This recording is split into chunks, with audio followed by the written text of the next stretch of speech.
આપણા દરેકના સાથ સહકારના માટે, આપની પ્રાર્થનાઓ માટે અને આપણા પ્રેરણા માટે આપનો આભાર માનું છું.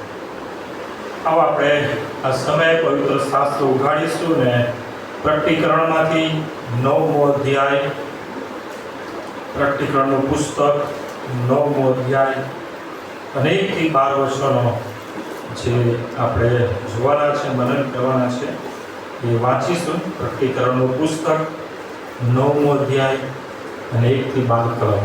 પ્રભુનું વચન આ પ્રમાણે જણાવે છે. જ્યારે 5મા દૂતે વગાડ્યું ત્યારે મેં એક તારો આકાશમાંથી પૃથ્વી પર પડેલો જોયો. તેને ઊંડાણના ખાડાની ચાવી આપવામાં આવી. તેણે ઊંડાણના ખાડાને ઉઘાડ્યો એટલે તેમાંથી મોટી ભઠ્ઠીના ધુમાડા જેવો ધુમાડો નીકળ્યો અને ખાડાના ધુમાડાથી સૂર્ય તથા વાતાવરણ અંધારાયા અને ધુમાડામાંથી તીડો નીકળીને પૃથ્વી પર આવ્યા અને પૃથ્વી પરના વીંછોના જેવી શક્તિ તેઓને આપવામાં આવી અને તેઓને એવું ફરવામાં આવ્યું કે પૃથ્વીના ઘાસને, કોઈ લીલોતરીને તથા કોઈ પણ ઝાડને ઉપદ્રવ ન કરો, પણ જે માણસોના કપાટ પર ઈશ્વરની મુદ્રા નથી તેઓને ઉપદ્રવ કરો. વળી તેઓને એવી આજ્ઞા આપવામાં આવી કે તેઓ તેમને મારી નાખે નહીં, પણ 5 મહિના સુધી તેમને પીડા કરે. અને વીંછું જ્યારે માણસને ડંખ મારે છે તે વખતની પીડા જેવી તેઓની પીડા હતી.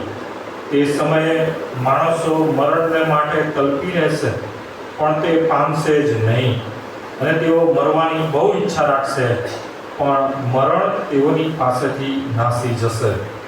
તે તીડોના આકાર લડાઈને માટે સજ્જ થયેલા ઘોડાઓના જેવા હતા અને તેઓના માથા પર સોનાના જેવા મુંગટો હતા ને તેઓના મુખ માણસોના મુખ જેવા હતા.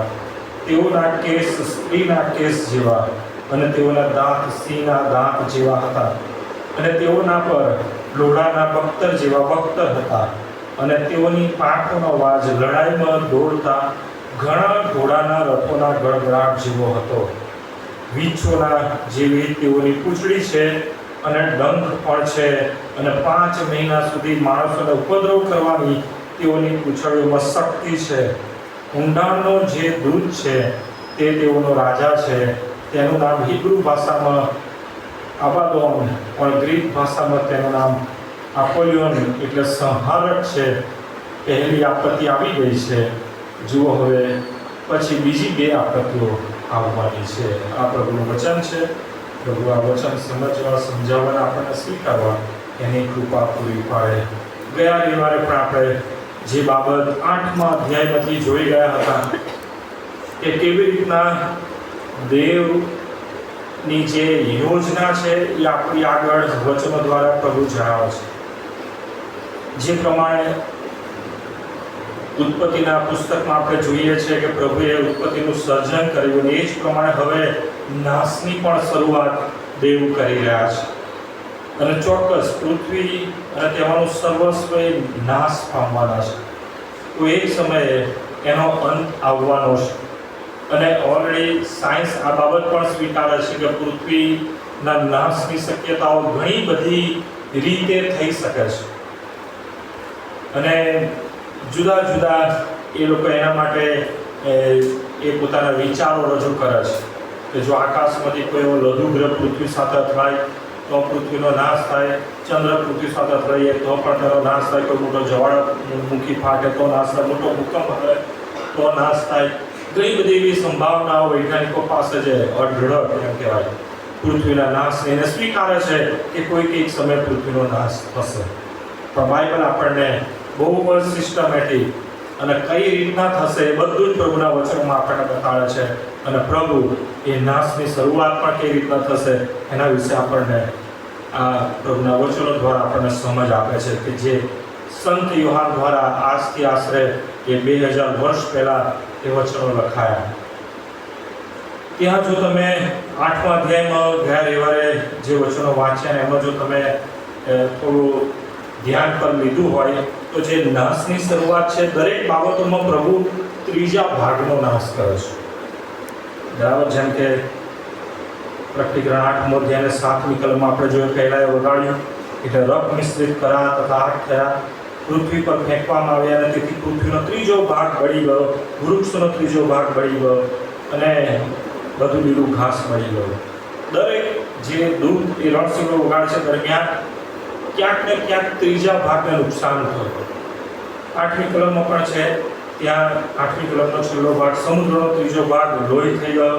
9મી કલમમાં બીજું વાક્ય તો પ્રાણીઓનો ત્રીજો ભાગ મરણ પામ્યો, વહાણોના ત્રીજા ભાગનો નાશ થયો. વારે વારે ત્રીજા ભાગની બાબત છે. 12મી કલમમાં પણ ઘણી બધી વખત એ શબ્દ પ્રયોગ થયો છે. પછી ચોથા દૂતે વગાડ્યું ત્યારે સૂર્યના ત્રીજા ભાગ પર, ચંદ્રના ત્રીજા ભાગ પર તથા તારાઓના ત્રીજા ભાગ પર ને લખ્યું છે કે જેથી તેઓનો ત્રીજો ભાગ અંધકારરૂપ થાય, દિવસનો ત્રીજો ભાગ, રાતનો ત્રીજો ભાગ પ્રકાશ રહિત થાય. ટોટલ ત્યાં લગભગ 14 વખત આશરે આ ત્રીજો ભાગ એવો શબ્દ પ્રયોગ થયો છે. ત્રીજો ભાગ એટલે કે 1/3. સંખ્યા ગણાય નહીં, જે બાબતો ગણી ના શકાય, જેમ કે હું દાખલો આપું કે કોઈક એક ખેતર છે અને ખેતરમાં ઉપજ થઈ છે અને એમાં ખેતરનો માલિક કોઈક બીજો હોય, ખેતરમાં કામ કરનાર એ કોઈક બીજો હોય એટલે કે મજૂર હોય, પરંતુ ખેતરની જરૂરિયાતો પૂરી પાડનાર કે દેખરેખ રાખનાર કોઈક બીજો હોય, તો 3 પાર્ટી થઈ. તો જ્યારે અનાજની ઉપજ થાય ત્યારે 3 ભાગ પાડવામાં આવે. તો એવું ના થાય કે ઘઉંના દાણા ગણીને લે. હું જે કહેવા માંગુ બરાબર સમજો. ઘઉંના દાણા કાઉન્ટ કરીને ભાગ પડાય નહીં, અને એટલા માટે જ્યાં કાઉન્ટ કરી ના શકાય એવી બાબતોનો ભાગ પાડવાનો થાય કે વહેંચવાનું થાય ત્યારે એ ભાગની રીતના લેવામાં આવે કે આ ત્રીજો ભાગ કે આ ચોથો ભાગ, એવી રીતે. અને એ પ્રમાણે પ્રભુ અહીંયા જણાવે છે કે આ બાબત એવી છે કે ગણી શકાય એવી નથી, બહુ મોટા પ્રમાણમાં છે. અને એટલા માટે એને જાણે કે ભાગ પાડીને પ્રભુ એ સમજાવવા માંગે છે. અને ત્રીજા ભાગનો જે પ્રમાણે ઉલ્લેખ વારે વારે થયો છે, તો ચોક્કસ ક્યાંક પ્રભુ ત્રીજા ભાગના લોકોને એક જાતની સૂચના આપવા માંગે છે, ચેતવણી આપવા માંગે છે.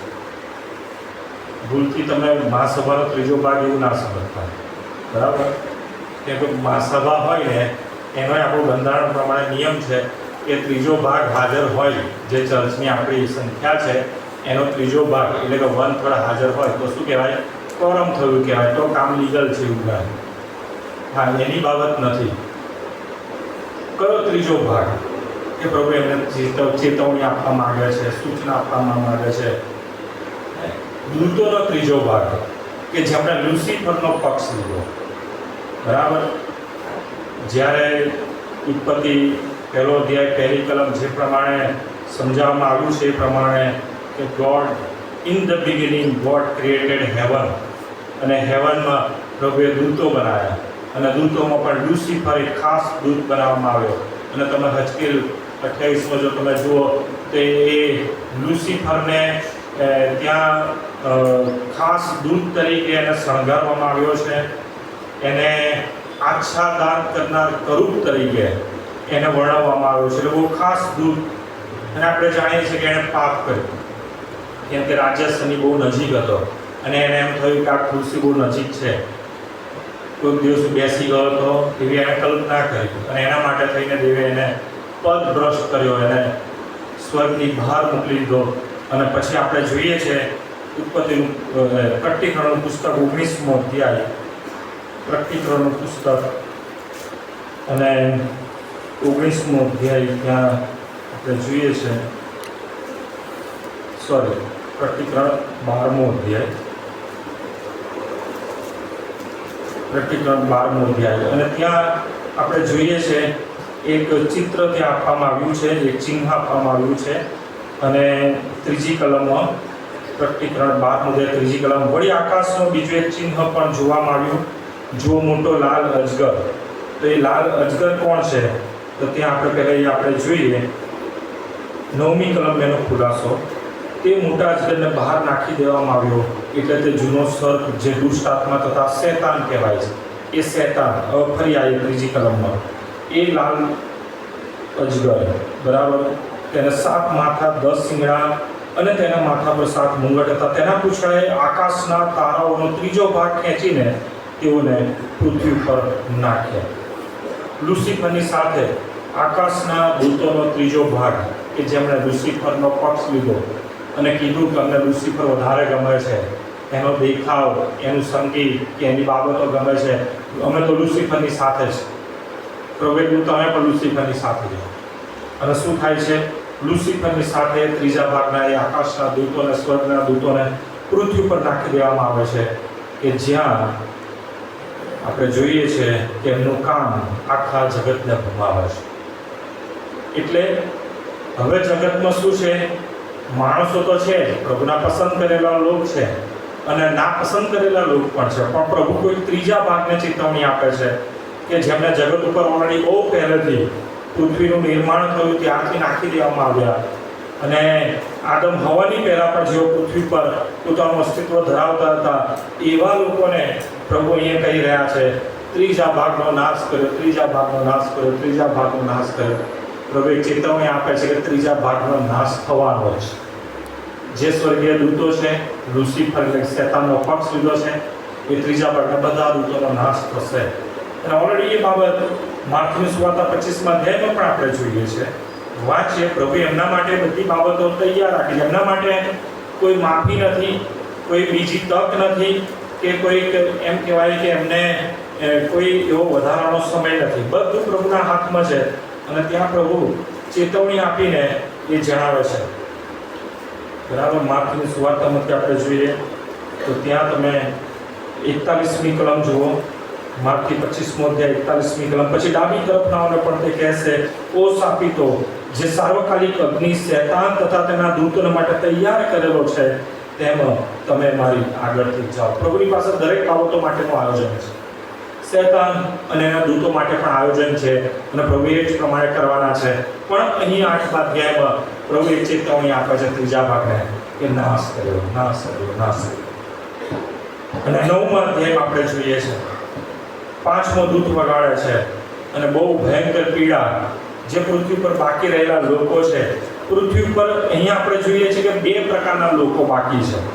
બરાબર, એક તો એ કે જેઓના માથા ઉપર દેવની મુદ્રા નથી અને એક એ કે જેમના માથા પર દેવની મુદ્રા છે. તો દેવની મુદ્રા કોના ઉપર છે? તો આપણે જાણીએ છીએ 7મા અધ્યાયમાં ઇસ્રાયેલના દરેક કુળોમાંથી 1,44,000ને મુદ્રાથી પસંદ કરવામાં આવ્યા. 7મો અધ્યાય પ્રકટીકરણ 7 અને 4થી કલમ. અને મુદ્રિત થયેલાની સંખ્યા મેં સાંભળી, ઇઝરાયેલી લોકના સર્વ કુળોમાંના 1,44,000. એટલે અહીંયા કોઈ જાતની તમે મિસઅન્ડરસ્ટેન્ડિંગ ના કરતા કે જ્યારે આ શબ્દ પ્રયોગ આવે 4થી કલમ પ્રમાણે, પ્રકટીકરણ 9મો અધ્યાય અને 4થી કલમ. અને તેઓને એવું ફરમાવવામાં આવ્યું, કોને? એ તીડોને, કે તીડોને સ્પેશિયલી એ પ્રમાણે બનાવવામાં આવ્યા છે, એ પ્રમાણે એમને આજ્ઞા આપવામાં આવી છે, એ પ્રમાણે એમને સામર્થ્ય આપવામાં આવ્યું છે કે 5 મહિના સુધી માણસોને પીડા આપ્યા કરે, પીડા આપ્યા કરે. અને એમને એવું ફરમાવવામાં આવ્યું 4થી કલમ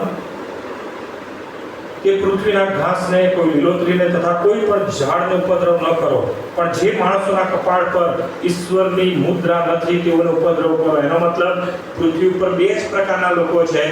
એક જેમના કપાળ પર દેવની મુદ્રા છે અને એ ખાલી 1,44,000 ઇસ્રાયેલના કુળોમાંથી પસંદ થયેલા લોકો છે. અને બીજા કયા છે? એ મુદ્રા વગરના છે. અને મુદ્રા વગરના લોકોને પીડા આપવાને માટે અહીંયા એ તીડોને આજ્ઞા આપવામાં આવે છે, ફરમાવવામાં આવે છે. અને શું થાય છે? ત્યાં 5મી કલમ. વળી તેઓને એવી આજ્ઞા આપવામાં આવી કે તે તેઓને મારી નાખે નહીં. કોને મારી નાખે નહીં? મુદ્રા કરેલા લોકોની વાત નથી. જે મુદ્રા વગરના લોકો છે, જેમને પીડા આપવાની છે, એ લોકોને કહેવાય, એ લોકોના માટે કહેવામાં આવ્યું છે કે ખાલી પીડા આપવાની છે, કોઈ માણસને મારી નાખવાનું નથી. હવે તમે જુઓ, એ ડંકથી કે પીડાથી આગળ 5મી કલમમાં પણ 5 મહિના સુધી તેમને પીડા કરે અને બીજું જ્યારે માણસને ડંક મારે તે વખતની પીડા જેવી તેઓની પીડા હતી. અને એ પીડાના લીધે ચાહે સ્ત્રી હોય, પુરુષ હોય, ચાહે બાળક હોય કે જુવાન હોય કે વૃદ્ધ હોય, એ પીડો કોઈની સહન રાખવાના નથી. જેમના કપાળમાં દેવની મુદ્રા નથી એ તમામને એ લોકો પીડા આપ્યા કરશે, ડંખ માર્યા કરશે, પીડા આપ્યા કરશે, ડંખ માર્યા કરશે. હવે કોઈને એમ થાય કે આ ત્યાં ત્રાસ થઈ ગયો, આ શું ડંખ માર કરે, પીડા પાપ કરે, જીવન જ ખતમ કરી નાખે, સુસાઇડ કરી નાખે, પોતાનું જીવન આપઘાત કરીને અંત લાવે. તો એ સમય એવો છે જ્યાં લખવામાં આવ્યું છે, વાંચી આગળ ફરીથી એ જ 5મી કલમના આગળ, 5 મહિના સુધી તેમને પીડા કરે, અને બીજું જ્યારે માણસને ડંખ મારે છે તે વખતે પીડા જેવી ઓલી પીડાથી 6ઠ્ઠી કલમ, તે સમયે માણસો મરણને માટે તલપી રહેશે. આ સમય એ પડતા મુકાયેલા માણસો માટે, જેમના કપાટો મુદ્રા નથી, એ લોકો માટે સમય એટલો ખરાબ, એટલો ભૂંડો છે કે એ લોકોએ પીડાથી એટલા બધા ત્રાસી ગયા છે, પીડાથી એટલા બધા હેરાન થઈ ગયા છે કે એ લોકો પોતાનું જીવન ટૂંકાવી નાખવા, આપઘાત કરવા, સુસાઇડ કરવા પ્રયત્ન કરશે. પણ પ્રભુનું વચન કહે છે મરણને માટે તલપી રહેશે પણ તે પામશે જ નહીં, અને તેઓ મરવાની બહુ ઈચ્છા રાખશે. શબ્દ પ્રયોગો ધ્યાનથી, મરવાની બહુ ઈચ્છા રાખશે પણ મરણ તેઓની પાસેથી નાસી જશે. કેટલા મહિના માટે? 5 મહિના માટે. 5 મહિના માટે કોઈને મરવું હશે તો પણ મરી શકશે. આ સાંભળવું કદાચ એમ લાગે કે આવું શક્ય બને, ના હોય, આવું તો હોતું હશે. પણ તમે જો ધ્યાનથી વૈજ્ઞાનિકોની બાબતો સાંભળી હશે, જોયું હશે, તો જે લોકો મરી જાય તો પણ મરે નહીં એવા લોકોને શું કહેવાય? ઝોમ્બી. બરાબર, હવે યાદ આવ્યું ને? ઝોમ્બી એમ કે માણસને મારી નાખે કંઈ ના મળે. અને સાયન્સ સ્વીકારે છે કે હા, કોઈક એવો વાયરસ જો કોઈક એવું આવી જાય કે ખાલી શરીરને એક્ટિવ રાખે અને માણસને ગમે તેવી ઈજા થાય, ઇવન ડોકું કપાઈ જાય તો દળ ફરતું રહે અને ડોકું જીવતું રહે, બોલ્યા કરે, એ ગરદનને પણ એ ડંખ માર્યા કરશે, શરીરને ડંખ માર્યા કરશે. 5 મહિના સુધી તો તમે બચવું હશો તો બચી શકશો. એ પીડા, એ ડંખ, એ વેદના, એ ડંખ, રાત્રે ડંખ, દિવસે ડંખ. કોઈનો હાથ કપાઈ ગયો તો પહેલા હાથને ડંખ મારશે ને પીડા તમારા શરીરને થશે. 5 મિનિટ તમે વિચારો સમય કેવો હશે? કેમ કે માણસ મરવા ચાહશે તેમ છતાં મરી શકશે નહીં. 5 મહિનાનો સમય. અને સાયન્સ એ બાબત સ્વીકારે છે કે આવું શક્ય છે. શરીર, માણસનું શરીર ઝોમ્બી બની શકે છે. જો વાયરસ કે કોઈક એવી બાબત માણસના શરીર લાગુ પડે અને ઝોમ્બી થઈ જાય એટલે કે કદી મરે છે. અને ખરેખર જ્યારે આવા વચનો દ્વારા આવી બાબતો જાણવામાં આવે છે ત્યારે આશ્ચર્ય થાય છે કે આજથી 2000 વર્ષ પહેલાં ઓલરેડી પ્રભુએ એ અંતના સમયે જે થવાનું છે બધું જ આપણને એના વચનો દ્વારા સૂચના આપી છે, ચેતવણી આપી છે. અને એટલા માટે છે કે આપણે બચી જઈએ. અત્યારનો સમય છે, આજનું વાંચન, પ્રત્યુત્તરી શાસ્ત્ર વાંચન, કે આપણું જે જીવન છે, આયુષ્ય છે, લિમિટેડ છે. 70 વર્ષ, મૂસાનું ગીત શાસ્ત્ર 90, 70 વર્ષ, અને બળના કારણે 80, અને પ્રભુની કૃપાના કારણે 90 વર્ષ કે 100 વર્ષ જીવ્યા. પરંતુ એનો ગર્વ એ દુઃખ અને શ્રમ માત્ર છે. એમાં અભિમાન કરાય એવું છે જ નહીં.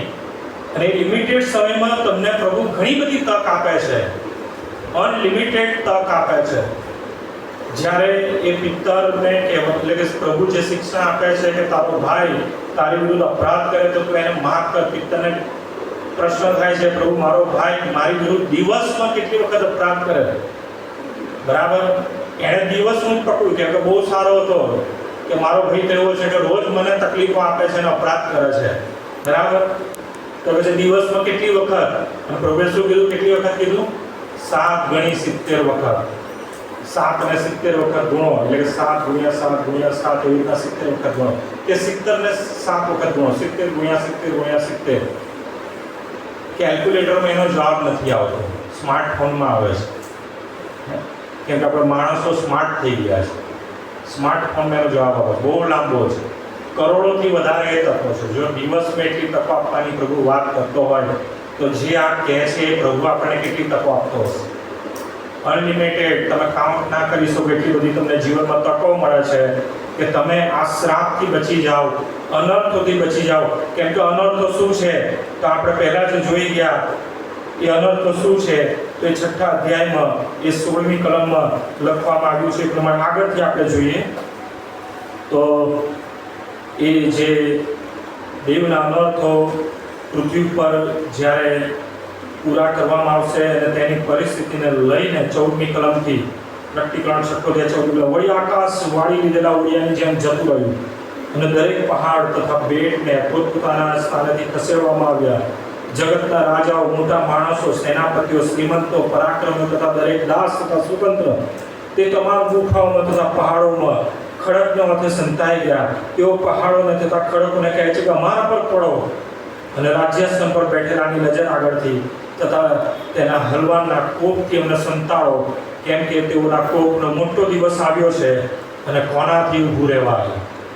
ના કોઈ બંકર કામમાં આવશે કે ના કોઈ બિલ્ડિંગ કામમાં આવશે, કેમ કે ઓલરેડી એ ધરતીકંપમાં બધું ખતમ થઈ ગયું છે.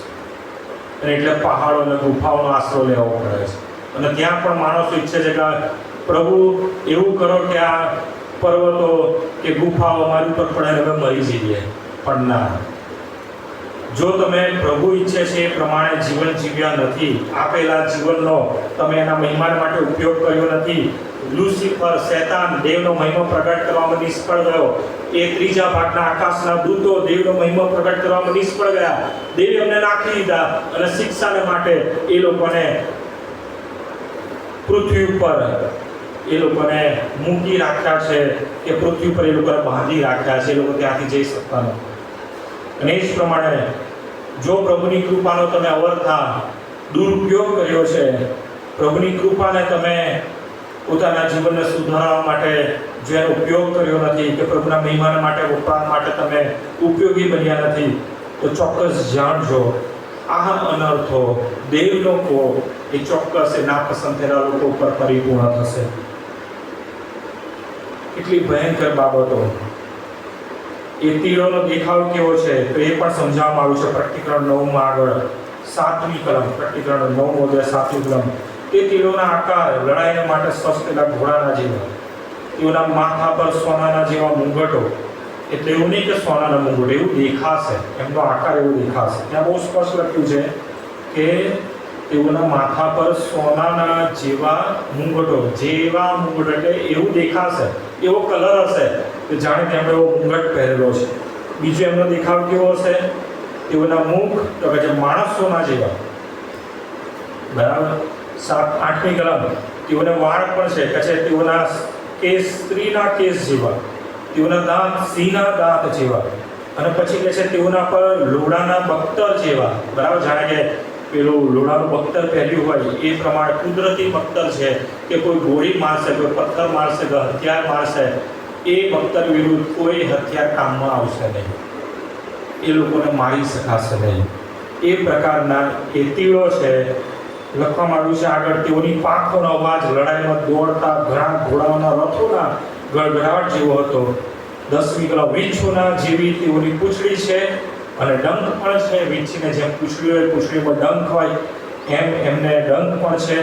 અને 5 મહિના સુધી માણસોનો ઉપદ્રવ કરવાની તેઓની પૂંછડીઓમાં શક્તિ છે. ઊંડાણનો જે દૂત, 9મી કલમ પહેલા તેઓ લખ્યું, 5મા દૂતે વગાડ્યું અને એક તારો પડ્યો, બરાબર. ઊંડાણનો દૂત છે કે જેણે ઊંડાણમાંથી આ લોકોને એટલે કે તીરોને બહાર લાવે છે. 11મી કલમ, ઊંડાણનો જે દૂત છે તે તેઓનો રાજા છે, તેનું નામ પણ આપવામાં આવ્યું છે. હિબ્રુ ભાષામાં આબાદોન, ગ્રીક ભાષામાં આપોલિયોન, જેનો અર્થ થાય છે સંહારક એટલે કે વિનાશક, બરાબર. જેનું એક જ કામ કે સંહાર કરો, વિનાશ કરો. અને પ્રભુનું વચન કહે છે પહેલી આપત્તિ હવે આવી ગઈ છે.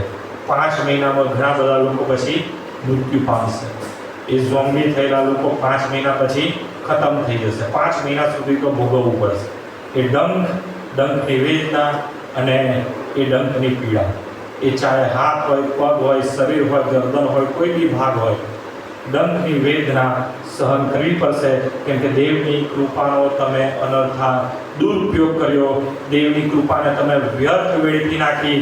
અને માટે હિબ્રુના પત્રમાં ફરીથી આપણે વાંચીએ, ઘણી બધી વખત મેં વંચાયું છે હિબ્રુનો પત્ર અને તેનો 1લો અધ્યાય, અને ત્યાંથી આપણે જોઈએ કે બહુ સ્પષ્ટ ચેતવણી આપવામાં આવી છે. હિબ્રુનો પત્ર 1લો અધ્યાય, અને ત્યાં કહેવામાં આવ્યું છે 1લી કલમ, પ્રાચીન કાળમાં પ્રબોધકો દ્વારા આપણા પૂર્વજોની સાથે ઈશ્વર અનેકવાર તથા અનેક પ્રકારે બોલ્યા. તે આ છેલ્લા સમયમાં, બરાબર, છેલ્લા સમયમાં પુત્ર જેમને તેમણે સર્વના વારસ કરાવ્યા અને વળી જેમના વડે તેમણે સૃષ્ટિનું સર્જન કર્યું તે દ્વારા આપણી સાથે બન્યા. પ્રભુ ઈસુ આવીને ગયા, ઉદ્ધારનું કાર્ય પરિપૂર્ણ કર્યું, અને તેમ છતાં હવે શું થશે? બીજો અધ્યાય પહેલી કલમ. તેથી જે વાતો આપણા સાંભળવામાં આવી તે ઉપર આપણે વધારે કાળજીપૂર્વક લક્ષ્ય રાખવું જોઈએ.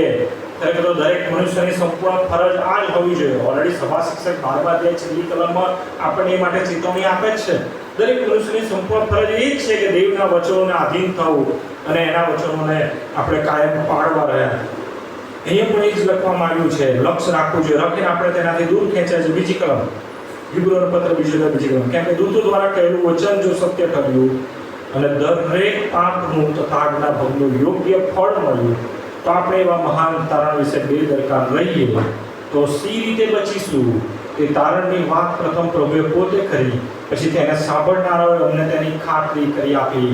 તેઓની સાથે ઈશ્વર પણ ચિહ્નોથી, અદ્ભુત કૃત્યોથી, અનેક પ્રકારના ચમત્કારોથી તથા પોતાની ઈચ્છા પ્રમાણે પવિત્ર આત્માએ આપેલા દાનથી સાક્ષી આપતો રહો. કેટલી બધી તકો, રોજ નવી તક, એની કૃપા, રોજ પ્રભુનું વચન. પણ આપણે શું કરીએ છીએ? દેવનો મહિમા પ્રગટ કરીએ છીએ. દેવનો મહિમા આપણા જીવનથી, આપણને મળેલા દાનોથી, આપણને મળેલા આશીર્વાદોથી, આપણને મળેલી તકોથી, આપણને મળેલી કૃપાથી, કૃપાદાનોથી આપણે મહિમા પ્રગટ કરવાનો છે. એની જગ્યાએ પ્રભુ આપણી બુદ્ધિ, આપણી હોશિયારી નો દુરુપયોગ કરીને આપણે ઘણી વખત નિંદા કરીએ છીએ, ખોટા આક્ષેપો કરીએ છીએ, બીજાને કામ કરતા હોય તો કરવા દેતા નથી. અને જેમ નહેમ્યા કોટ બાંધતો હતો ને તેમાં 2 જણા એ આડખીલીનું બને છે કાયમ, અને ઘણી બધી અડચણો ઊભી કરે છે. એવી રીતના આજની તારીખમાં પણ આપણા જ ભાઈઓ, આપણા જ લોકો, આપણામાંથી કામોમાં રૂકાવટ કરે છે, આક્ષેપો કરીને, નિંદા કરીને, ખોટું લોકોને ગેરમાર્ગે દોરીને કે આવું થઈ રહ્યું છે, તેવું થઈ રહ્યું. ભાઈ, તારું જીવન શું ને? તે શું દેવનો મહિમા પ્રગટ કર્યો? તને આપેલી તકોનો તે કેવો ઉપયોગ કર્યો? કેટલો દેવનો મહિમા પ્રગટ કર્યો ભાઈ? મેં ગયા રવિવારે યહૂદા ઇસ્કારિયોત માટે કીધું હતું, બરાબર? ફરીથી આજે કહું છું. ખરેખર પ્રભુ ઈસુ ખ્રિસ્ત યહૂદાનું નામ દઈને કહી શકતા હતા કે યહૂદા, તું જ એ છે કે જે મને પરસ્વાધીન કરવાનો છે. તું જ એ જે છે કે 30 સિક્કાના માટે થઈને તું મને શાસ્ત્રીઓ પરોસ્યો કે યાજકોના હાથમાં સમર્પિત કરીશ. તું જ યહૂદા, હા તું જ કે જે ગેથસેમાની વાડીમાં મને ભેટીને તું મને પરસ્વાધીન કરીશ. આવું કહી શકતા હતા, પણ એમણે ના કીધું, પણ ઇનડાયરેક્ટલી કીધું. એના માટે ઘણા બધા વચનો છે કે તમારામાંનો એક પરસ્વાધીન કરશે. મેં 12ને પસંદ કર્યા છે, પણ શું એક શૈતાનનો છે? હા, આજે તો મને પરસ્વાધીન તમારામાંનો એક કરવાનો જ છે. તો કોણ છે જેણે મારી થાળીમાં હાથ નાખ્યો, જેટલો કોળી વળી નાખી છે? પ્રભુ નામ કહેતા નથી કે યહૂદા છે. એમ ઘણી વખત હું પણ વચનથી ઘણી વખત ઇનડાયરેક્ટલી કહું છું, પણ બહુ દુઃખ અને અફસોસ થાય છે કે એવા લોકો પાછા એમના નામથી મને પર્સનલ મેસેજ કરે છે કે સાહેબ તમે કોઈ બાબત ભૂલી ગયા, ખરેખર આવું હતું. ભાઈ, હાથે કર્યો હું ઇનડાયરેક્ટલી કહું છું પ્રભુનું વચન. જેમ પ્રભુ ઈસુ ઇનડાયરેક્ટલી કહે છે એવી રીતના હું નામ દઈને પણ કહી શકું છું. મને કોઈની બીક નથી, પણ પ્રોબ્લેમ એ નામ દેનાર વ્યક્તિને થશે કે સાહેબ મારું નામ દઈ ગયું.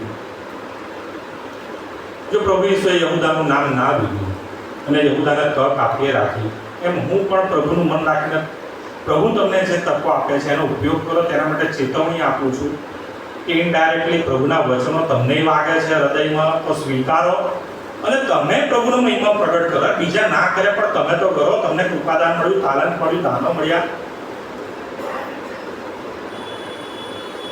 એક વ્યક્તિને હું સારી રીતના ઓળખું છું કે જેને ખરેખર અલાયન્સમાં સેવા આપવાની ઘણી તકો હતી, પણ પછી સારા અભ્યાસના કારણે અને ગવર્મેન્ટ નોકરીના કારણે પછી અલાયન્સમાંથી છૂટા થયા. પણ એ વ્યક્તિને વિદેશમાં એટલે કે ફોરેનમાં તક મળે ત્યારે એ વ્યક્તિ એમ કહે છે કે અલાયન્સમાં પાડે.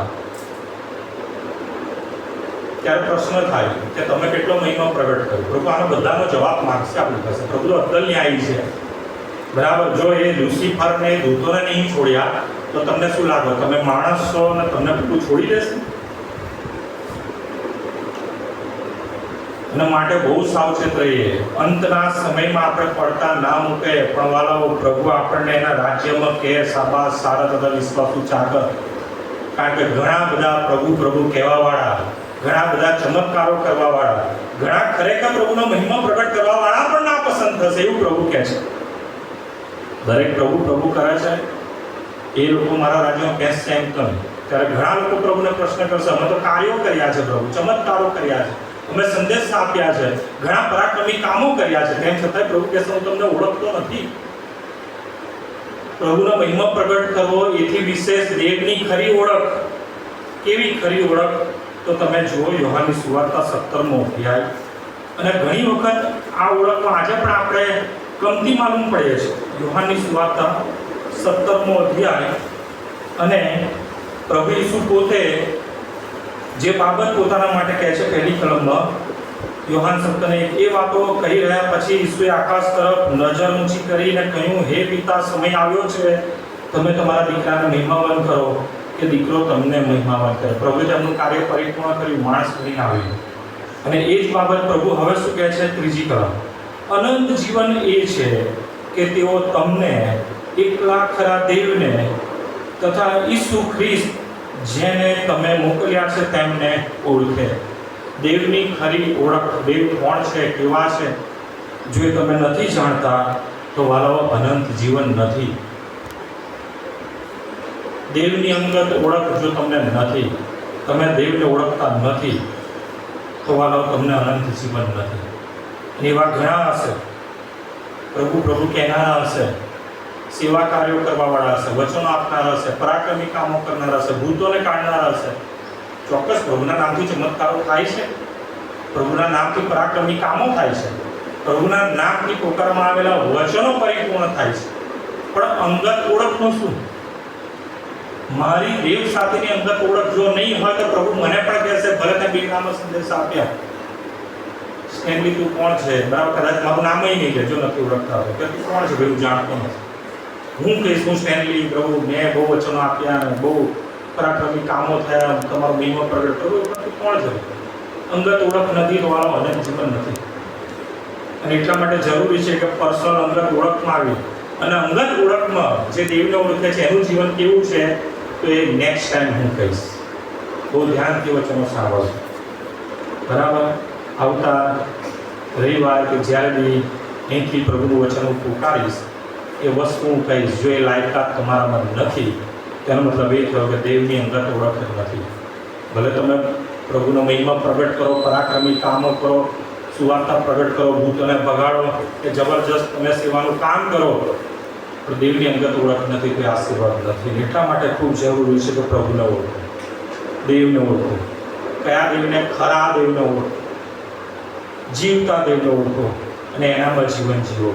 જો આજે પણ તમને એ બાબતનો અભાવ છે તો પ્રભુ હજી પણ કૃપાળુ છે. પ્રભુ હજુ પણ આપણને નવી તક આપે છે. રોમનોના પત્ર તેનો 6થો અધ્યાય અને એ વાંચીને આપણે અહીંયા પૂર્ણ કરીશું. રોમનોના પત્ર 6થો અધ્યાય.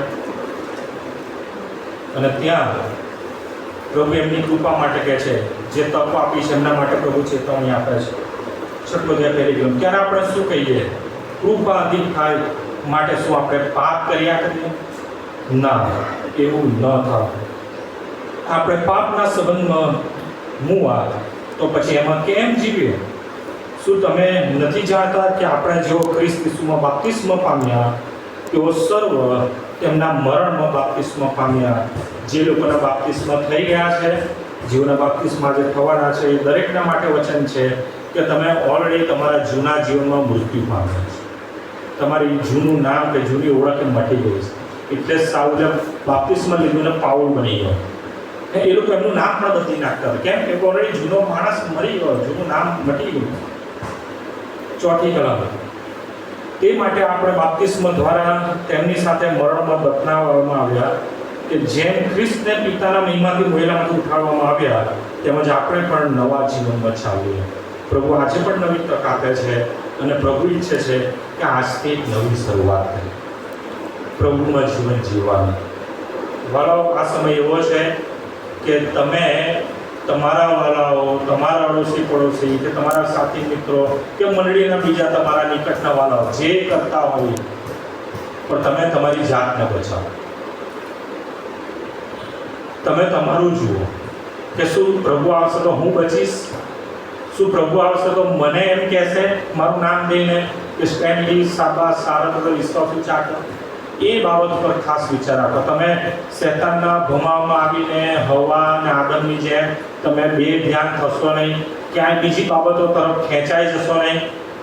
તમારું પર્સનલ રિલેશન દેવની સાથે રાખો. દેવ દરેકનો ન્યાય કરવાનો છે, અને જો તમે એવી બાબતો સંબંધી ગેરસમજ ધરાવતા હો તેનો મતલબ એ થયો કે તમે દેવની સામું આંગળી ચીંધો છો, દેવના ન્યાયની સામું આંગળી ચીંધો છો, કે ક્યાંક દેવના ન્યાયથી લોકો બચી જશે. કોઈ બચ્યું નથી. જો દૂતો નથી બચ્યા તો માણસ કેમનો બચશે? દેવ ન્યાય કરવાનો છે. દેવે જેમને પસંદ કર્યા એમનો ન્યાય કરશે. દેવે જેમને જવાબદારી આપી છે દરેકનો ન્યાય કરશે. દેવ તમારો પણ ન્યાય કરશે. ત્યાં કોઈની પર દોષારોપણ આપીને બચી જવાશે નહીં કે પ્રભુ અમારા આગેવાનો હતા, કે અમારા જે વહીવટ કરતા હતા, કે અમારા લીડર્સ જે હતા એમના બાબતો, એમના જીવનો, કે એમને કાર્ય, કે ફલાણી બાબતોથી પ્રભુ હું બે ધ્યાન થઈ ગયો અને ખેંચી ગયો, અને માટે મને એમ થયું શું પ્રભુના વચનો કે પ્રાર્થનામાં કે પ્રભુમાં જીવન જીવવાનું પ્રભુ હું પણ પછી દુનિયાવી બની ગયો અને દુનિયાવી જીવન જીવવા લાગ્યો. શું આ દલીલ પ્રભુ તમારી માન્ય રાખશે? પ્રભુ ઈસુ બહુ સ્પષ્ટ કહે છે કે જ્યારે જગતમાં હું પણ માનવ દેહ ધારણ કરીને આવ્યો ને, તો બેટા તારી જેમ જ મારી સામેની પરીક્ષાઓ હતી. શેતાને મારોય પીછો નહીં છોડ્યો. શેતાન તો રોજ મને પરીક્ષામાં ફાળતો હતો, રોજ. મારી સામે ઘણા બધા પ્રભુના સમયના આગેવાનો કેવા હતા, નામ સાથે આપણે બાઇબલમાં જોઈએ કેવા હતા. એ અન્નાસ, કાયાભાસ, બરાબર. હું ક્યાં જગત હતા, કેવા હતા? શું પ્રભુએ એમનું અનુકરણ કર્યું? સિમ્પલી છે, લોજિક છે કે આપણે શૈતાન પરીક્ષણ કરે છે, ભમાવે છે, આપણે એનાથી બચવાનું છે. બસ અનંત સુધી ટકી રહેવાનું છે. તો જ સાંભળવા મળશે. શાબાશ, સારા વિશ્વાસ ઉજાગર. પરિસ્થિતિ આ જ રહેવાની છે. જો તમે તમારી જાતને એમ સમજતા હો ને કે હું કેપેબલ છું, હું આવું કરીને પરિસ્થિતિ સુધારી શકું છું, તો નહીં સુધરે. પ્રભુ ઈસુ પણ એ તો ના કરી શક્યા, એમના શિષ્યોએ ના કરી શક્યા. મંડળી જ્યારે યરુશલેમમાં સ્થાપિત થઈ, પવિત્ર આત્મા આવી ગયો, તો શિષ્યો એ વૃદ્ધિ પામતી મંડળીને જોઈને એમ ધારતા હતા કે બસ હવે આપણું કામ જબરજસ્ત ચાલી રહ્યું છે. 5000 લોકો ઉમેરાયા, પછી વધતા ગયા, પછી તો કે જે ગણતરી કરવાનું છોડી દીધું. અને વૃદ્ધિ પામતી મંડળીમાં શું થયું? એવી પરિસ્થિતિ થઈ ને કે યરુશલેમ છોડીને ભાગી જવું. હું ખોટો છું? સતાવણી થઈ, યરુશલેમ છોડીને ભાગી ગયા. જે પેલા 7 જે પેલા ભાણું પીરસવા વાળા હતા ને એ પણ ભાગી ગયા. એમાંનો એક ફિલિપ ક્યાં ગયો? તો પછી એટલી દૂર એક જગ્યા ગયો અને એક હબસી ખોજો કે યરુશલેમના મંદિરમાં ભજન કરવા આવતો હતો, યશાયાનું પુસ્તક વાંચતો હતો. એને ખબર પડતી નથી ને ફિલિપની સાથે આપણે વાત કરી કે ફલાણા રસ્તા ઉપર જા. એક હબસી ખોજો બેઠો વાંચન કરી રહ્યો છે, એને ખબર પડતી નથી, તું સમજાય. ફિલિપ કહે છે કે ભાઈ ખબર પડે છે, પેલો નથી ખબર પડતું, કોઈ મને સમજાવે તો સાવ ભગા હું તને સમજાવું. એ સમજાવે, પ્રભુ ઈસુની બાબત સમજાય કે પ્રભુ ઈસુની સામે બહુ બધા પરીક્ષણો આવ્યા, પણ એમણે એમનો ગોલ એચીવ કર્યો. દેવનું હલવાન બનીને બલિદાન પામ્યો, કામ પરિપૂર્ણ કર્યું, આપણો ઉદ્ધાર, આપણું તારણ. જે કોઈ બાપ્તિસ્મા લે છે ઈસુ ખ્રિસ્તના એની સાથે મૃત્યુ પામે છે. એ અફસી ખોજાને ખબર પડી ગઈ કે હે અહીંયા પાણી આવ્યું છે, મારે બાપ્તિસ્મા લેવાની ઈચ્છા છે, શું લઈ શકું? કે હા, ફિલિપે બાપ્તિસ્મા આપી દીધો. તમે બધા બાપ્તિસ્મા લીધેલા છો. કઈ અન્ડરસ્ટેન્ડિંગમાં બાપ્તિસ્મા લીધું? શું તમે ખરેખર જૂના જીવનમાં પ્રભુની સાથે વધુ સમય મૃત્યુ પામ્યા છો? કે આજે જૂના જીવનમાં જ જીવો છો? તો જૂના જીવનમાં છો તો બાપ્તિસ્માનો કોઈ અર્થ નથી. તમે હજુ પાપમાં જ જીવન જીવો છો. અને માટે પ્રભુ કહે છે કે શું કૃપા નહીં થાય માટે આપણે પાપ કરે છે? તો કે ના, આપણે બાપ્તિસ્મા પામનારા તો પ્રભુમાં નવું જીવન જીવવાનું છે, એવા કામો કરવાના છે નવા જીવનમાં કે પ્રભુનો મહિમા પ્રગટ કરવાનો છે, અને પ્રભુને મહિમા મળે એવું જીવન જીવવાનું છે. પ્રભુ આ વચનો સમજવા અને સ્વીકારવા પ્રભુ તમને કૃપા પૂરી પાડે.